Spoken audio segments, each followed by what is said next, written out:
So I credit, I guess, a lot of my resilience or willingness to find an alternative way of coping with this to my performance career. Yeah. You're handed scripts.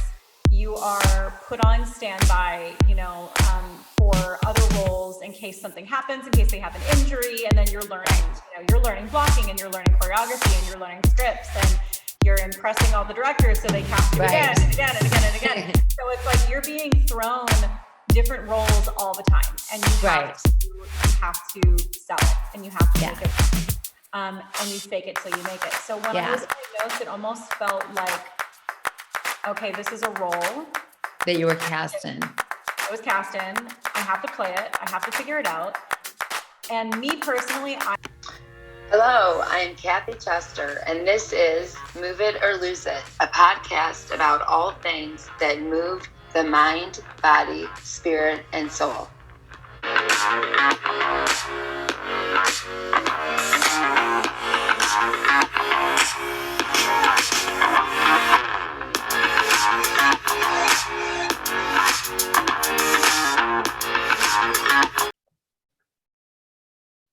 All right, welcome to another episode to Move It or Lose It. And today our guest is Brittany Quiroz. And if you don't know her name, you know her from A Hot MS, which is one of my favorites on Instagram. I got to meet her, I am going to say, in the very beginning of COVID fun. So with no further ado, I have so many things I want to talk about with you. Welcome, Brittany, to Move It or Lose It podcast. Thank you so much for having me, sweetie. I was so excited to get on this with you. I love you so much. I respect you so much. I have had so much fun giving you calls when I'm sad and having you sing to me, and through the last couple of years. And I just am so proud of you for going all in and not holding back with your stories and your singing and your sharing about your journey, and really working at making all of our stuff beautiful, and really making our disease and being disabled a beautiful thing, and nothing to be embarrassed about. Absolutely. And you do an amazing job at that. And I love you for that. Oh, I love you too. Thank you. You do it. It's been so awesome to connect with people like you, because it brings like a closeness of community, and that feeling that we're not alone and we're in this together. We're all dealing with each other's crap, and that's a beautiful thing. It is, because as we well know, it's a very isolating disease. And even the people that, we know this, that love us the most, that want to be with us. And we both have husbands like that we can share about that. I know my husband would take a bullet for me. I know my husband would take this pain for me in a heartbeat. And that's the most frustrating, when they can't do that. Right.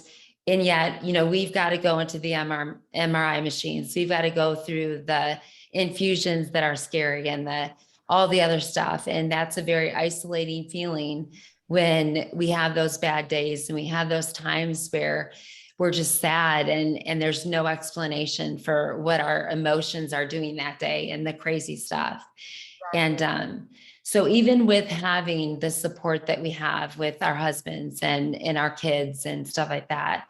So I want you to talk a little bit about some of the things that I just have blessed so much of you.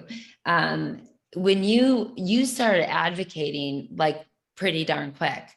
So you found out 2019, you have MS. Yeah. And then when did you literally just start advocating, like day one? I literally did. And it sounds psycho, but there's an explanation behind it. It's like, hey, you have a disability. Let's put everything out in the universe for everybody to know. Okay. So a little bit about my background. I grew up as a performer. I've been singing, songwriting since I was, singing professionally since I was 4 or 5 with Disney, Nickelodeon, all that kind of stuff. And then got into songwriting. So I've always been a performer my entire life. So I credit I guess, a lot of my resilience or willingness to find an alternative way of coping with this to my performance career. Yeah. You're handed scripts. You are put on standby, for other roles in case something happens, in case they have an injury, and then you're learning, Right. you're learning blocking and you're learning choreography and you're learning scripts and you're impressing all the directors so they cast you again and again and again and again. So it's like you're being thrown different roles all the time, and you have to sell it and you have to make it work.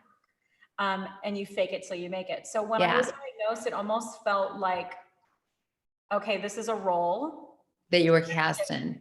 I was cast in. I have to play it. I have to figure it out. And me personally, I have a very easy ability, I should say, to go to a very dark place. I've dealt with clinical depression. I've been on antidepressants before and anti-anxiety medications. So I knew what that was like. I was like, if I allow myself to get wrapped into my life is over, oh my gosh, how could this happen to me? All that ridiculousness. It's like, I could go there and get stuck, and it's going to suck. And that's so important, Brittany, to say, because so many times when I'm talking to my MS patients, my MS clients, I can feel them going there, and I'm like trying to pull them out, and I can see it happening. And we know that once we're there, to get out is just nearly impossible, because once we climb to that dark spot. Oh yeah, we want to cuddle up in our blanket of black. Yeah. Yeah.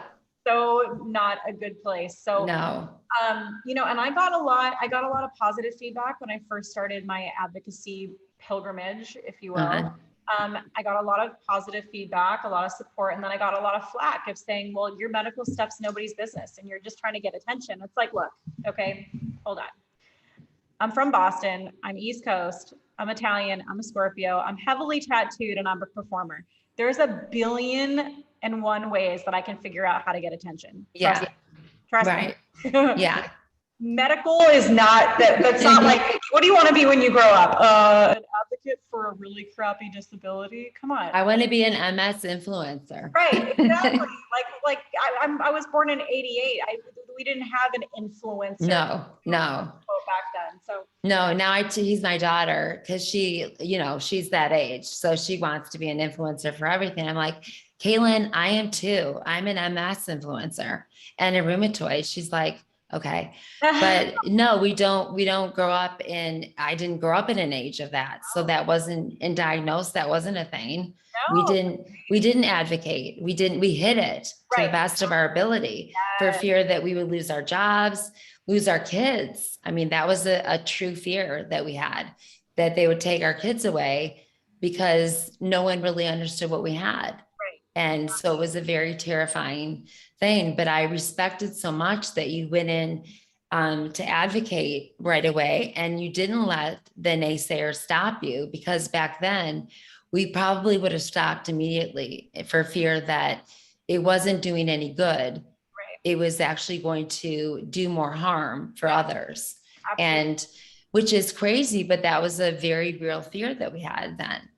So when you started to advocate and you got a lot of positive feedback because you were extremely open about the emotional parts of it and what you were dealing with. And what I love so much too is that I love your family involvement, and you've got such a great close relationship with your family, and they were singing with you and putting out songs, and your songs were from hilarious to sad to you singing about, whatever you were feeling, whatever was going on with your diagnosis. And that was so awesome that you were doing things like that. Tell us more about that. How did that get started, that you were singing songs about that? My mother and I have, so my mother's a pianist, classically trained in Boston, and then turned jazz. And then she started, writing and composing her own pieces. So her and I have always performed together since I was literally 4. Okay. I'll have to send you, I found one Yes. of me singing down Nantasket Beach in Massachusetts, singing Hello Dolly. And I'm like this small, and I walk up and I tell the band director, I'm like, okay, it's key of E and this is my tempo. So I was taught no fear from my mom. That's She never awesome. put me on stage saying, okay, now honey, you're going to be okay. And you don't have to worry. She never gave me the inclination that I had something to fear or had something to be nervous about. She just said, okay, here's your key, here's your tempo, here's where you're going to stand. There's your mic, there's your light, here's where you're go. So I didn't know any better. So really, I credit this to my mother that she taught me this uncontrollable resilience to not have fear. And fear is taught. Fear is 100% taught. So her and I had, been performing together and writing music since I was probably about 12 or 13. Wow. So we've had this unspoken, crazy, creepy, close bond. As far as music goes. Music is a very unspoken language. Oh yeah. So it's really cool to have a connection with another person that's not only your mom, but your musical partner. So her and I started, we've been writing for a while. And then after my diagnosis, I'm like, you know what? We need to do an album that is motivational music. Now you're way ahead of me. You're way ahead of me. Wait, slow down. No, let's go ahead and go there, because this is something that has been on your heart, even though you went ahead of me. So it's something that you are planning, looking forward to. You are doing an album with your mom. So a motivational album. We're in the process of recording right now. So it's motivational and Christian-based music. Love it. We started in September. I think we started in October of 2019. So the month after I got diagnosed. And all that whole entire period was just crazy. It was like, hey, my husband and I just got married in June 1st, 2019. Stuff started happening. Wow. I didn't know that. Yeah. Everything was like, hey. I didn't realize that. It was like, hey, you're happy. Oh, wait, what is this? Hey, you're happy. Did you know, Brittany, I was married. We got married in May of 2019. Oh, okay. And then, so it's our second marriage. And so we've got 5 adult kids. Right. And so it was like, I just always came across so strong. And then I had, I just kind of took a crap when 2020 happened and everything went wrong. My MS went crazy and I came JC positive. And, so it just I was on Tysabri for years and did phenomenal on it. And, I just went to crap. So it was like, well, happy anniversary. We've been married for a year. And now I took a total crap. And now my MS is, so it's like one of those things. Did you know, are you still wanting to do this for the rest of your life? Isn't it great? Seriously, love, that's how I felt. And I kept telling my husband, I kept telling Johnny, I'm like, I feel like you got ripped off. Yes. Because, there was a little bit of concern from other members, like other friends and other members of the family, like, well, did she know about this? And there's always that secret worry of a hidden agenda or alternative motive. And it's like, yes, let's hide a chronic illness. And it was just ridiculous. But anyways, that's what I was afraid of. I'm like, oh my gosh, is he going to think that I knew? Does he feel like he got ripped off? Because it's like there's a 20-year age gap between us. So he's 20 years.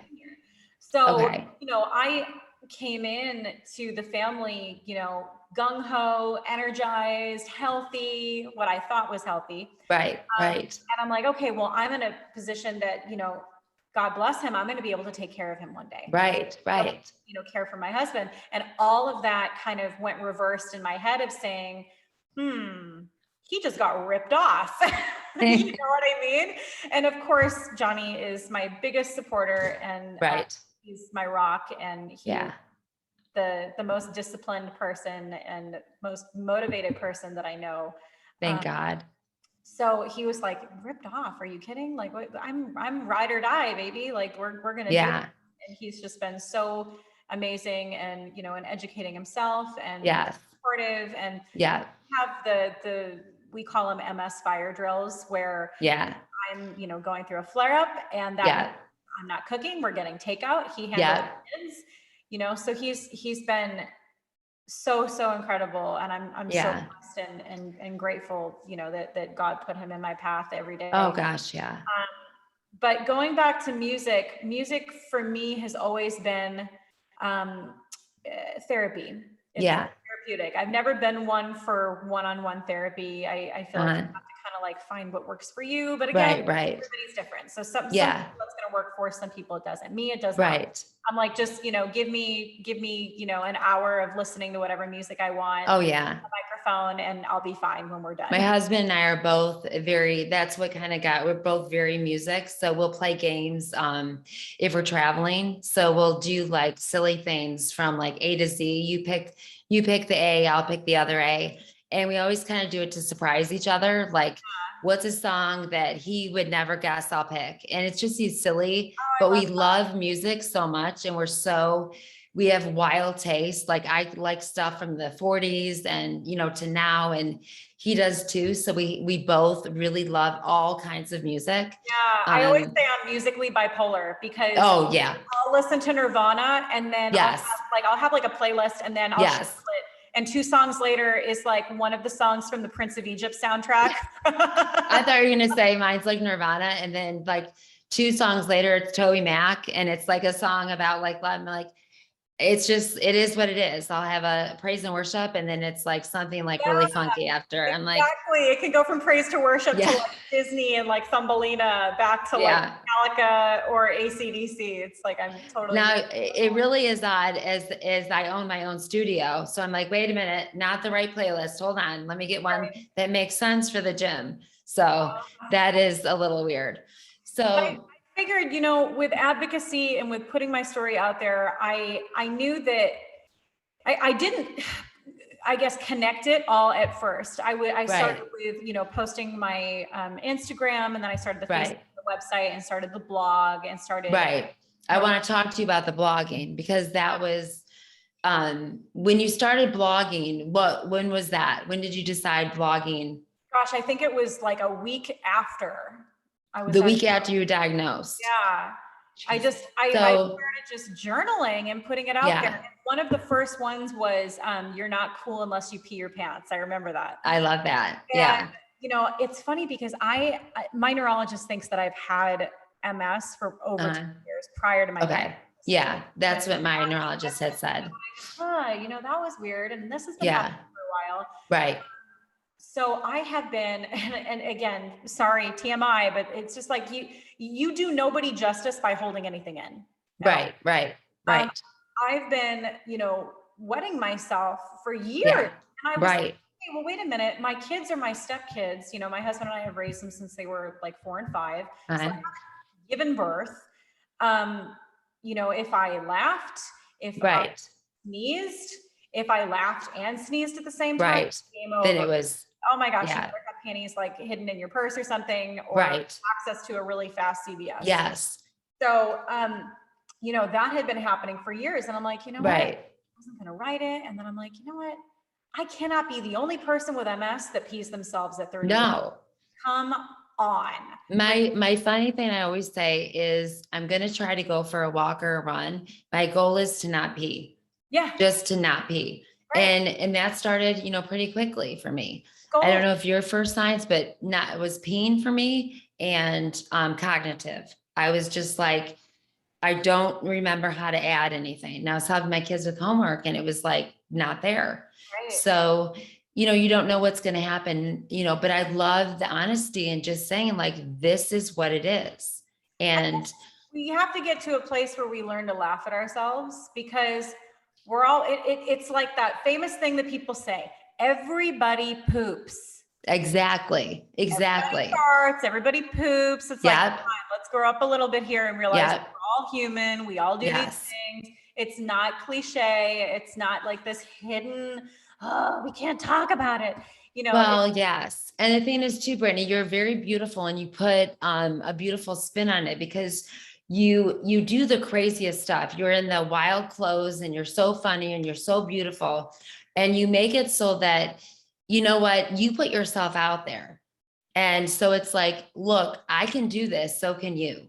Yeah. And that makes it, I loved watching the stuff that you do with your, with anything that you're, lost the word, fog, the stuff that you put on your, the stuff you put on your leg, your, Oh, gone. my AFO. Yes, AFO. Oh, Gone. trust me, girl, trying to find a noun is like trying to Gone. find It's a like, unicorn.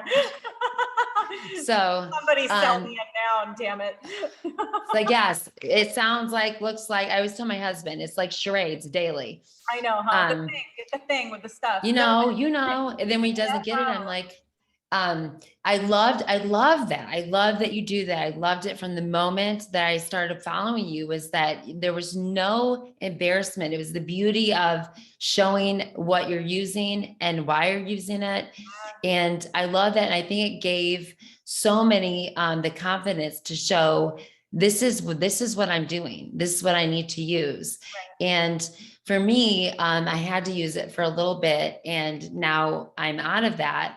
But I feel like, you know, the unseen stuff is, you know, like I've not been able to see for years, but you know, now that things are not quite as beautiful as they used to be, and so I'm tripping, and, you know, now people are like, whoa, she's bad. It's like, no, it's just, you couldn't see before the things that I had to sit down and think, why is this not making sense? And why can't I put, like, writing for me?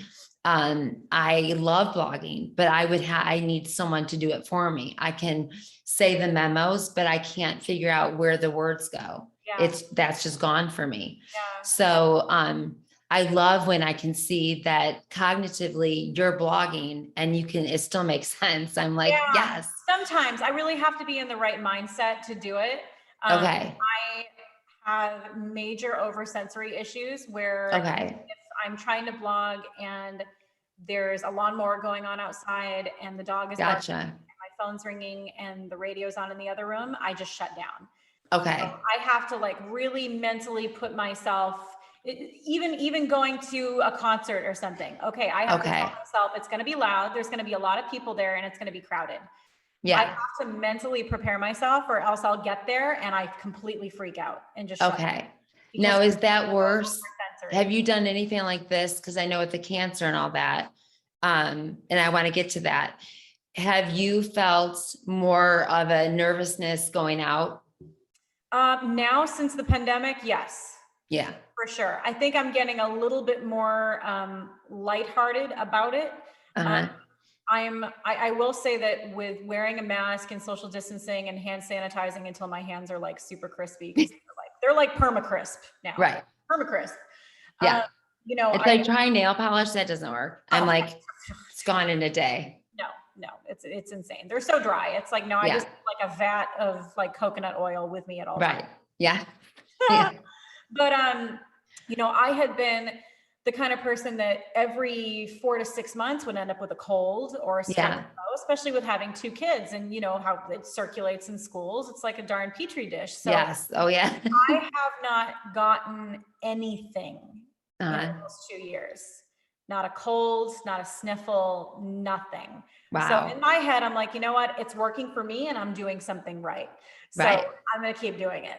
So I swear by, you know, if you're autoimmune, to have a mask on. And it's like, I won't get into the political aspect of it because that's totally what it's turned into. I know. But for people with autoimmune diseases, it's like, it leaves us so vulnerable. Oh, and everywhere I go now, they'll say, you don't need to wear it. And I'll say, no, I do.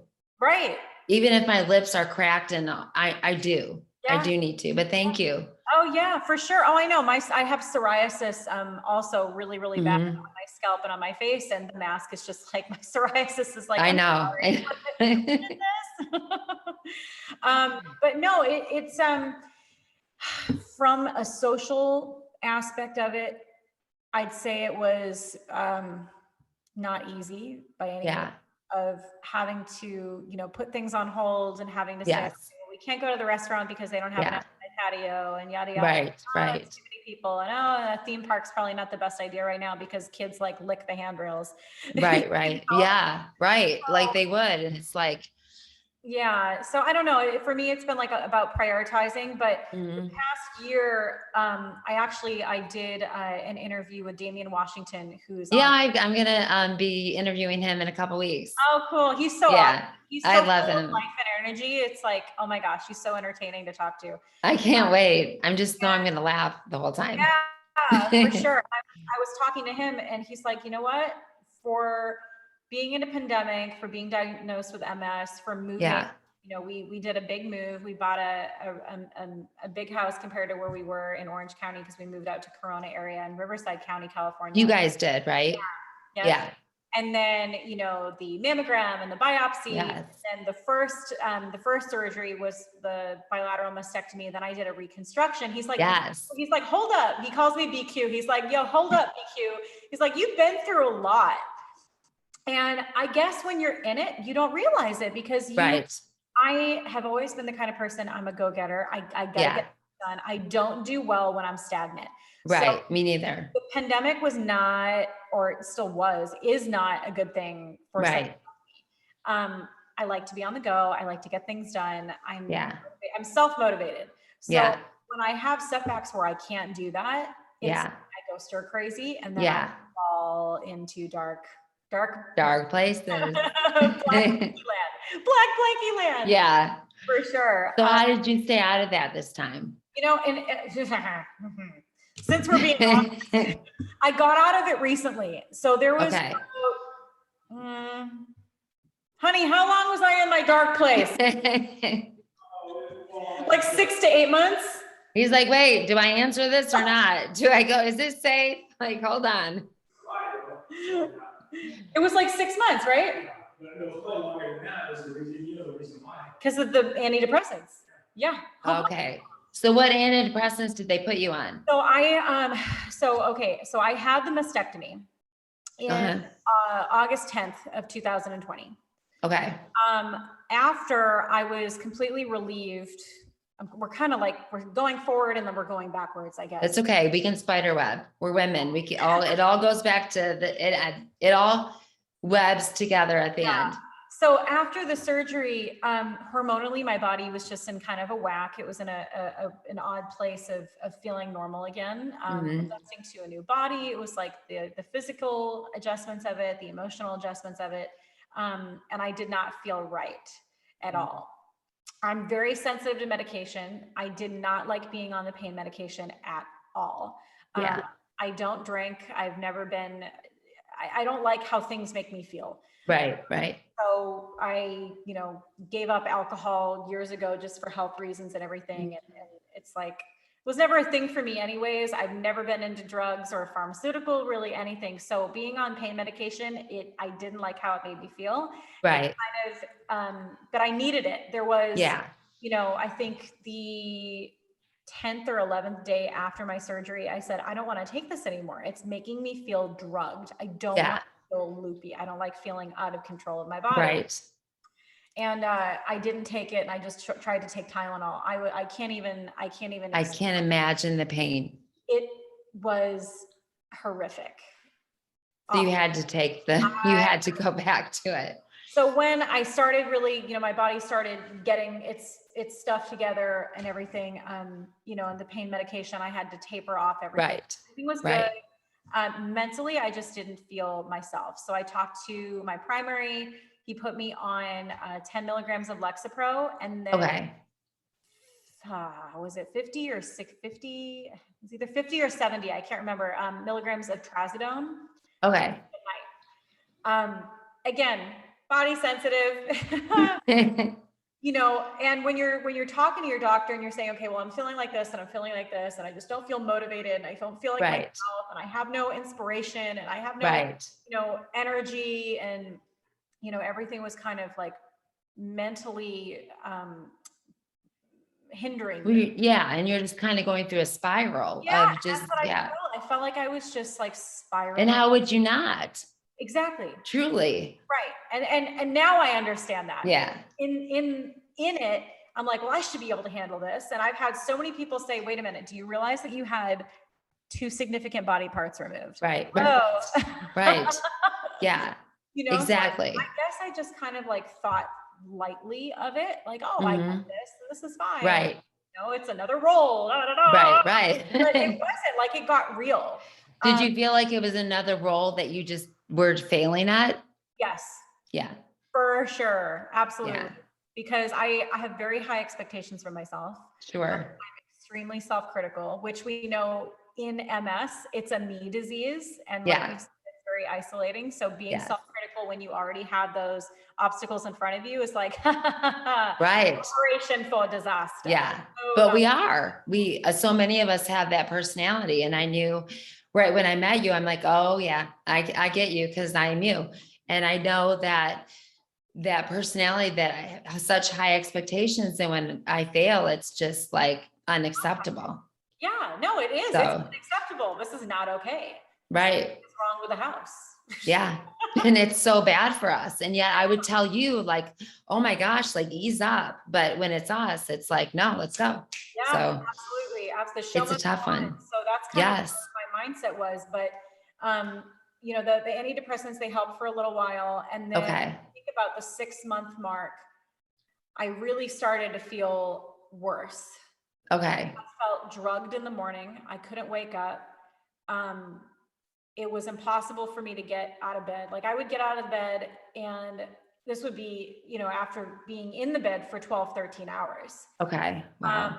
Get up, get a cup of coffee, and then lay on the couch again. I wasn't doing music. I wasn't singing. I wasn't working. I wasn't teaching. I teach voice also. So I kind of like put my students on hold and so many of them are already involved in the chronic illness community anyways. Just out of pure coincidence, which was kind of like God's way of saying, hey, I'm going to put more people in your life to like understand what you're going through. So I put everything on hold and I finally told Johnny, I'm like, something's wrong. Like, I just don't feel like myself at all. Now, all of my primary care, all my doctors are still back in Orange County. So it's about an hour travel. So I was like, you know what, I can go, I can call.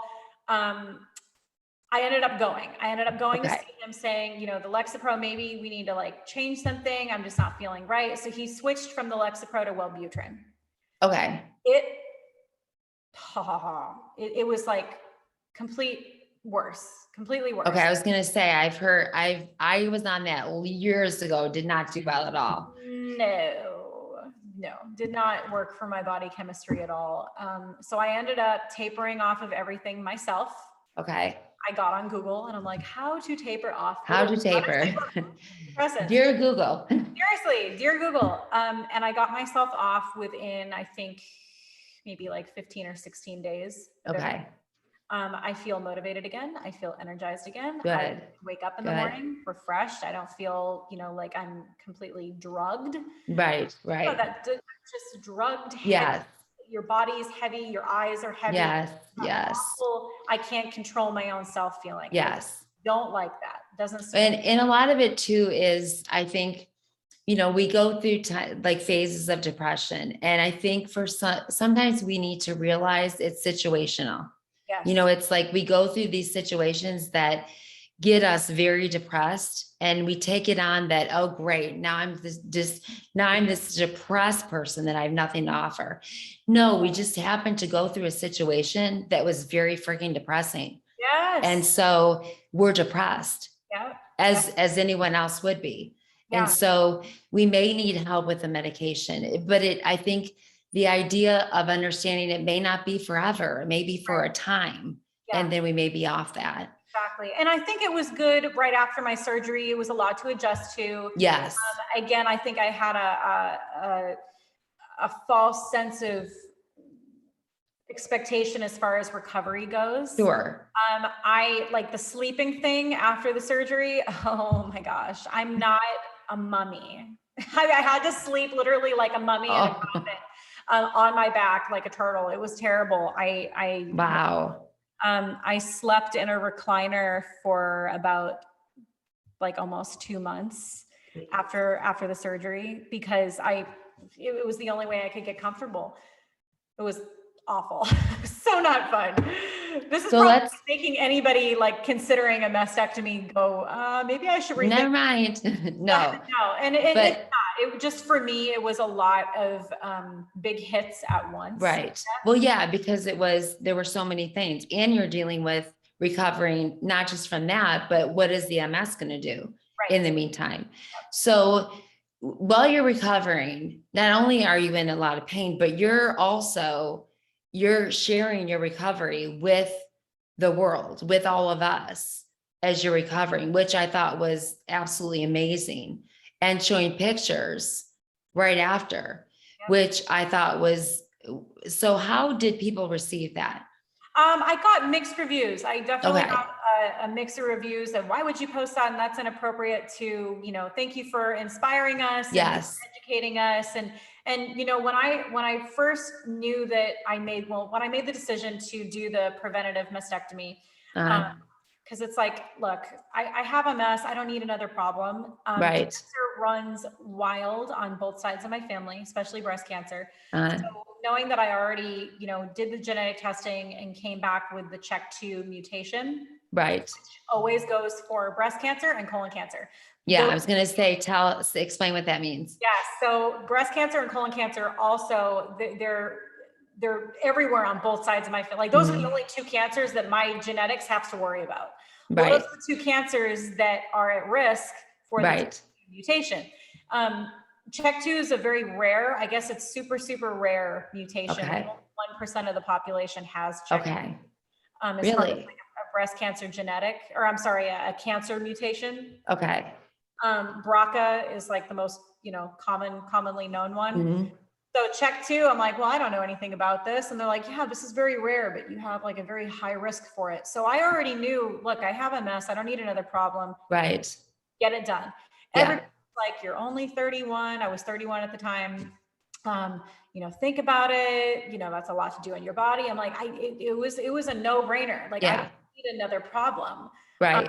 And Johnny's a butt guy. So thank God. I know. So it was like, I thought about that too, as I'm watching you. I'm like, wow, if that happened, I was like, thank God my husband's a butt guy. I mean, there's already not a lot there. So I'm like, thank you, Jesus, that my husband's a butt guy. So, and it was hard. It was hard emotionally because, again, it was, okay, we got married in June. Hey, I have hey, I'm going to remove my breasts that you right. And like, just to be honest. And it felt absolutely like making him adjust to so much. So right. And it is a lot of what we feel our femininity. Right. And it's taking that away. And then I loved your post about, I love that you posted, they're beautiful. And I love that you post so freely. And I love, we had a talk about after, and you showed me, and, are you going to get, I love that you're so honest. Like, are you going to get nipples on, or are you not going to get it? And I think that's such a beautiful discussion, because tell me a little bit about how, the group, like, how close are you now to breast cancer survivors? How is that group formed? It's been really, really cool. So when I made the decision to get the preventative double mastectomy, I had gone on Instagram and, I tagged a few things and I found a few profiles. Paige Proviver is one that she's like, oh my gosh, this chick is awesome. She also did undergo a preventative mastectomy. Okay. I'll have that in the bottom of the show notes. Oh my gosh, Paige Proviver, she's so awesome. Okay. And then the Breasties also, they're like a community page. Okay. And they are all advocating for putting it all out there, sharing the stories, sharing the pictures, sharing the questions, because it's like, I had to go online and look up, post mastectomy drains. What do they Right. How do they feel? How do you drain them? It's like, they're only going to tell you so much in your surgeon's doctor's office. Exactly. So it's not like you have a diagram of, okay, well, this is what it's going to look like. Right. And they're going to be hanging off of you like, So I, really dug into the community of. And you needed them to be honest with you about, I would assume, about what is this going to feel like? What is this going to look like? Absolutely. And how am I going to feel? Yep. Because I'll tell you what, I've never had any surgery in my life. I've never broken a bone. I broke my nose, but that was like forever ago and you can't really do anything for it. Right. Feels, so it's like, whatever, but I've never had cast or anything. So this was like a big deal. I'm like, okay, you know, what if I don't wake up, and what if this happens, and what if I wake up during the surgery? And it's like, So, you know, I really, not to mention it was during COVID. Like my husband, you know, he had to leave me at the end of the hall and they walked me. It was terrifying. Yeah. It was awful. It's like, I was scared for you. I was like, Lord Jesus, please be with her. Yeah. Just, you know, being alone and not to mention, thank God for your faith. I mean, thank God that you, how do we do this? How do people do this without faith? That's it. God. Whew. I know that's a whole different story. Right. Whole nother topic. So crazy. But I really looked to, you know, the community of providers and women going through mastectomies, and that we're putting it all out there and being really transparent. What the stage was, you know, that I had a little bit more self-reassurance that I got this. This is nothing. Yeah. Like I'm gonna rock this, and I'm gonna put it out there for me. You know, and again, like, you know, advocacy, it's self-therapeutic, but the end of the end goal is to inspire and motivate and encourage other people. Absolutely. You know, and you do a beautiful job of that. Thank you. And you can't do that without being real. You can't. Right. And that's the thing, the real ugly, all of it, all of the ick and the fake stuff. We see the fake stuff on E and on MTV with the Kardashians. It's like, you know, we see the fake. We see the fake. It's not doing anything. It's not benefiting anybody. We see it. We see enough of that. We need like authentic, like, you know, when we're in pain, what is it? I have to do that a lot because what is my job? I'm a trainer. I own a studio. So I have to show the other stuff, the other parts of me, because, you know, it looks like I have one part of me. And, so, but back to you, ma'am, I want to know now. So I'm so curious about this because I'm asked often if I'm, you know, wanting to write, please write a book. And my answer, as you can imagine, my fear of that is my cognitive stuff, my inability to even write a paragraph, let alone a book. So for me, it would be a ghostwriter. That's how I would have to do it. So for you, I mean, I could easily see you writing a book. I started in maybe December 2019. Okay. And I'm doing it. For me, it's the logistics of it. It's okay, who do I find it as an editor, and how do I get it published, and where do I, you know, where does it sell, and how does it get printed? So it's all the actual like business logistics of it that I'm clueless and not business savvy in any way, shape, or form. So if there's anybody listening to this, knows both of us, help us. Yeah, please help us. Yeah, that is the thing, because that, you know, everybody says that. Well, we want you to write a book. Well, how? Like, how do we get the editor? Right.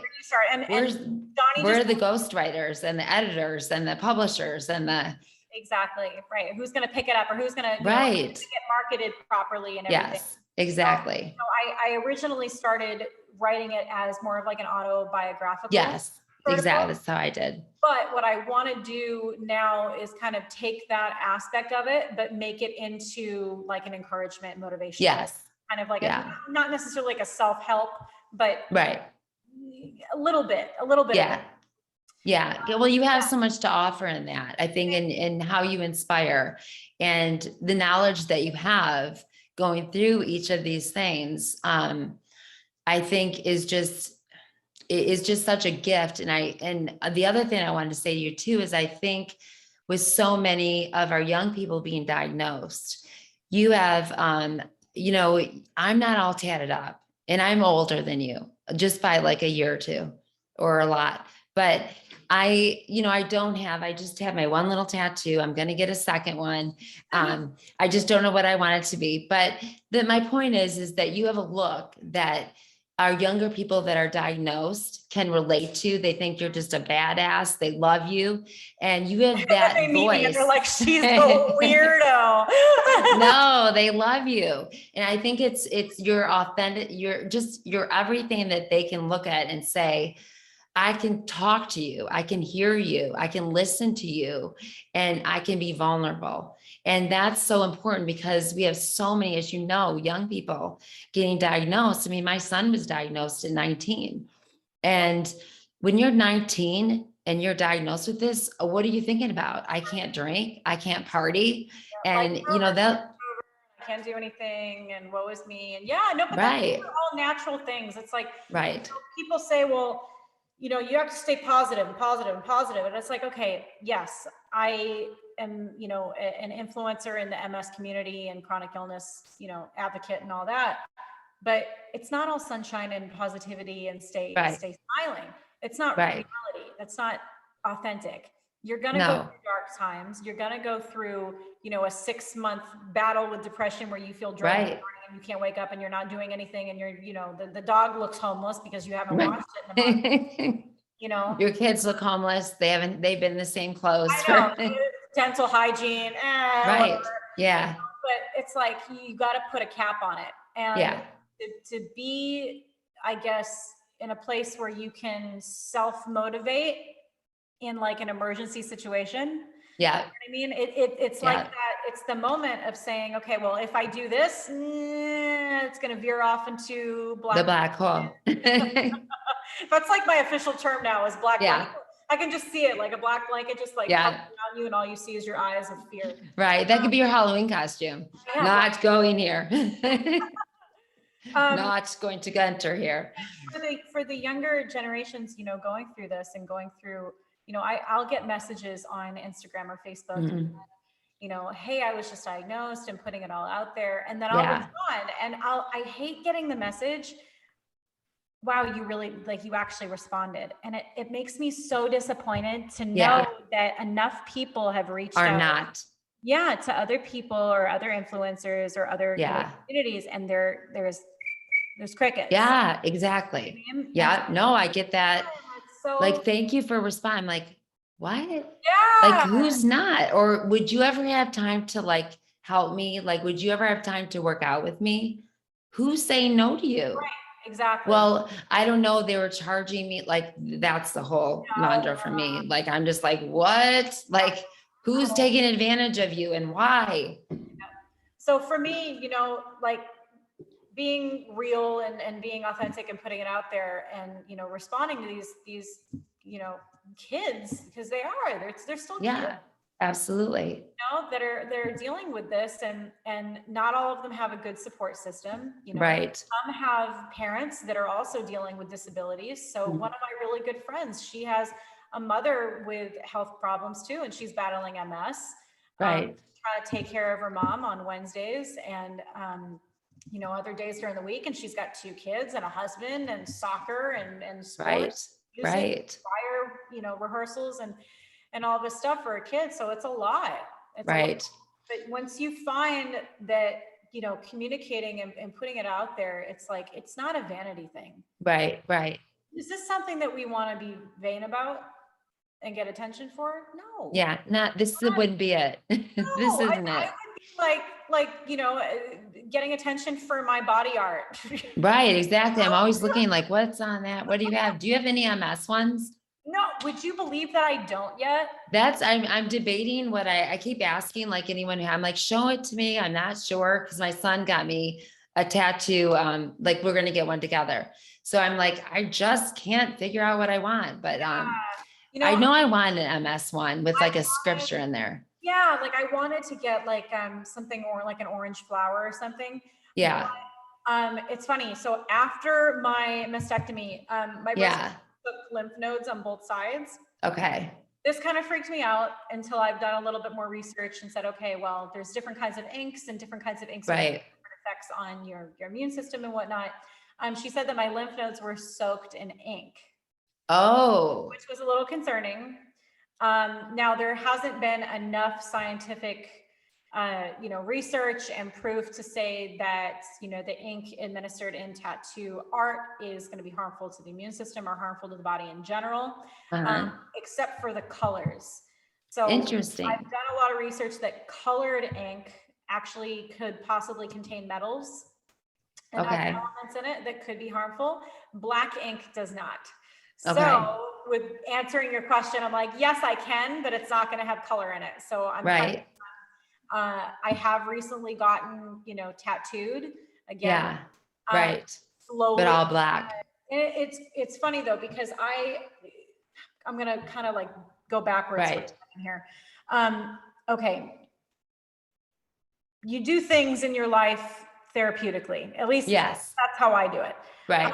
Never been into, I'm thankful to God that I was never into a party scene or drugs or alcohol. Yeah. But I've had a lot of challenges in my life and struggles, in my personal life and everything, with, growing up as many do. And I definitely looked at tattoos as a coping mechanism. Yeah. My daughter as well. I'll show you pictures later. Yeah, it was, if I could focus on the physical pain, then I don't have to really, deal with the emotional pain of what I was dealing with. So I accumulated about 90% of my body art within a 1.5 year period. Wow. Yeah, it was very, very quick. Okay. So, it's funny. So a lot of people, they're like, well, wait a minute, like that was like a big, big change, but everything happens for a reason. I know I am who I am for a reason. And I do like the controversial kind of question mark that people have of looking at me and assuming, oh, she must be, a partier or a drinker, or, she must be like clubbing every night. It's like, look, I went to one club when I was like 21 and it terrified me. And I've never been back since. I love that. It's interesting to have that controversial kind of like question mark of how she looks so different than how she acts. Right. Like I'm a Christian songwriter. Like that's it's very controversial. I'm aware of it. But it sort of, I guess, molded me into having a little bit of armor. Like if I looked tough, I wasn't going to get hurt. If I looked tough, I could handle it. Yeah. I like that. I have to conquer those things. Yeah. I think that is a very true statement that a lot of women do. Now, I think and it's okay to be vulnerable and admit that. So many people be like, I could never admit that, I was going through a dark time and I, I was overcompensating for the pain of a tattoo. Right. Like the reality of it. It's like, just be honest. Yes. I want you to know right now, Brittany, I'm still stuck on, I can't have orange ink. I'm still stuck on that. I'm still like, wait, so like I need like maybe just a little line. Like, no, I mean, again, it's like, I just, after talking to my breast surgeon, that's what she had recommended. Right. Saying, okay, well, there's research showing that in color, they could contain metals, but again, it depends on where you're going. Yeah. The validity of a solid shop and a solid art, using good products. So again, it's just, it depends on the person, but I always say, talk to your doctor. Yeah, no, that was a great, I not heard that. But yeah, no, that's a good thing to hear. Yeah. But no, I love it. And I love that you love the controversy, because I think it just adds more to you.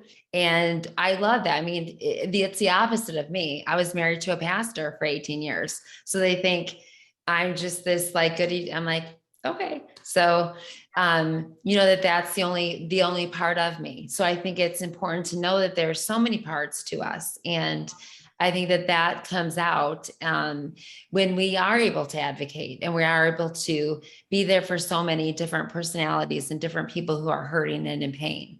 Absolutely. And our past and what molds us and makes us gives us the ability to do those kinds of things and gives us the ability to advocate for so many. And it comes down to the fact we all have a common thread. We're all going through this. We've all had dark pasts.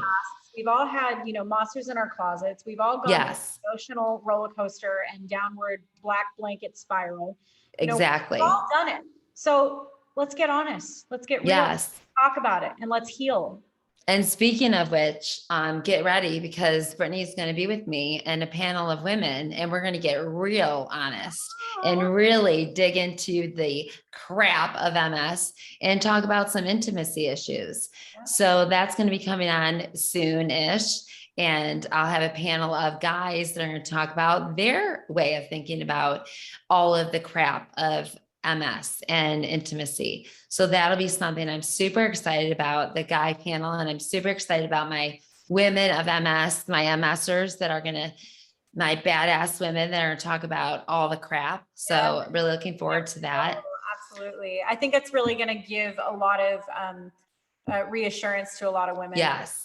Too, you know. Yeah. Like we all pee. That's the thing. It's like, that's always the easy label, is that there's something wrong with me. It's like, no, right. stop. We have to stop Yeah. telling ourselves that there's nothing wrong with us. Do things differently. That's it. Exactly. Differently. And yes. And that's it, because you'll have to wait for the next one. You have to wait. So obviously, Brittany, I am one of your biggest fans. I think that, and your mother, tell your mother I love her. I will.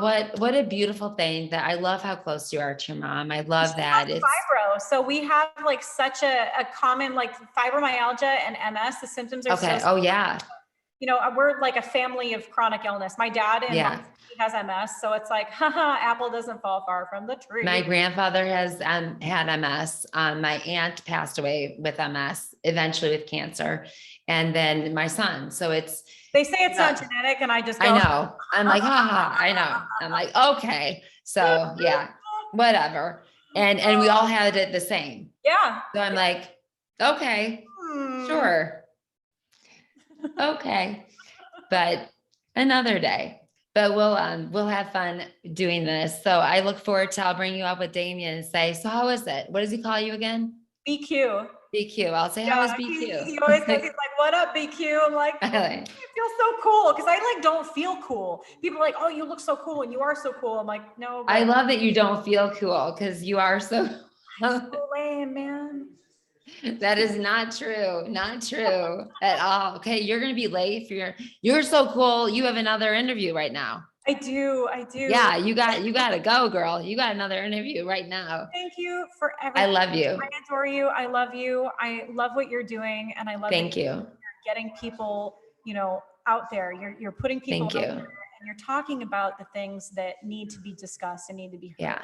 So thank you. This is what we do. This is why we do what we do. So thank you. That's right. We are going to disrupt this thing. We are going to disrupt this, and we're going to get this talked about, and we will do this. Yep. So love you so much. We're doing it. We're making it work. That is right. Have a great day. You enjoy your Starbucks, girlfriend. Get ready for your next interview. Love you. I love you too. And everybody have a great day. Get ready, because this will be on YouTube. So enjoy. Bye, guys. Okay, so hold on. You're on? Okay, I'm coming. I love you, honey. Well, thank you so much for joining us today on Move It or Lose It podcast, where you can again find us every Tuesday, and also wherever you like your podcast, whether it's Apple, Spotify, Stitcher. Join us on that, and we can't wait to see you again. We're going to have a lot of exciting guests and working together. And as always, you'll hear us say at the end of every podcast, we are stronger together. So let's do it. Let's become stronger together.